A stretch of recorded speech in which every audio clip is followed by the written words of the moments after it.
The nature has its own return. প্রকৃতির একটা মাইর আছে, এটা শেষ মাইর, এটা শেষ খেলা। প্রকৃতির খেলা বড় খেলা। আপনি আপনার শাশুড়ির সাথে যে আচরণ করবেন, আপনার শেষ বয়সে আপনি একদিন শাশুড়ি হবেন, এটা মাথায় রাখবেন। ওই আচরণই আপনি ফিরে পাবেন। আওয়াজ করে বলতে হবে, ঠিক কিনা? এজন্য 9 নাম্বার পয়েন্টস হচ্ছে মিউচুয়াল রেসপেক্ট। সবাই যেন সবাইকে ভালোবাসি। দোষ ছাড়া মানুষ নাই, সবার দোষ আছে।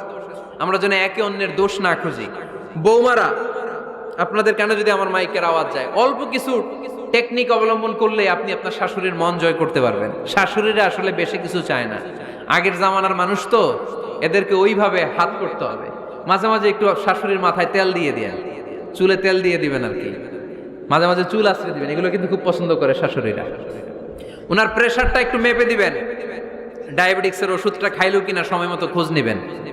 কি পছন্দ করে খেতে একটু রান্না করে দিবেন। যেই বক্তার ওয়াজ শুনতে পছন্দ করে, ওই বক্তার ওয়াজগুলো ডাউনলোড করে শাশুড়ি আম্মাকে দিবেন।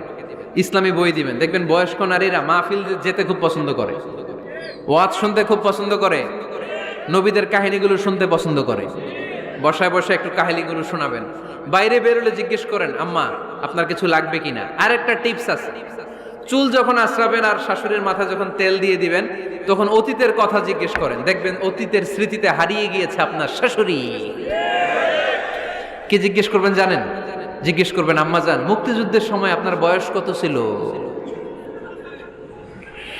ওই সময় মুক্তিযুদ্ধের সময় আপনাদের এলাকায় কি কি হয়েছিল মা? আরেকটা প্রশ্ন করবেন, মা বিয়ের সময় আপনি কেমন ছিলেন? ওই দিন দেখবেন বুড়ি আর বুড়ি নাই, জুয়ান হয়ে গেছে।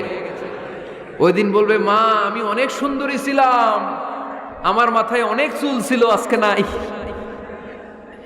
আমগো গ্রামে আমার চাইতে সুন্দরী মাইয়া ছিল না। অতীতের স্মৃতিতে, স্মৃতি হাতড়াতে হাতড়াতে তিনি হারিয়ে যাবেন। জিজ্ঞেস করবেন যে, মা শীতকালে আপনাদের দেশে কি পিঠা বানাতেন আপনি যখন ছোট ছিলেন? আপনার বাপ চাচারা কি করত? এগুলো জিজ্ঞেস করলে উনি স্মৃতির পাতা হাতড়াতে হাতড়াতে চোখ দিয়ে দাঁড় দাঁড় করে ওনার পানি ঝরতে শুরু করবে। আপনার জায়গায়, ওনার হৃদয়ের মনি কোঠায় এমন জায়গায় পৌঁছবে, আপনার এছাড়া উনি কিছুই বুঝবে না।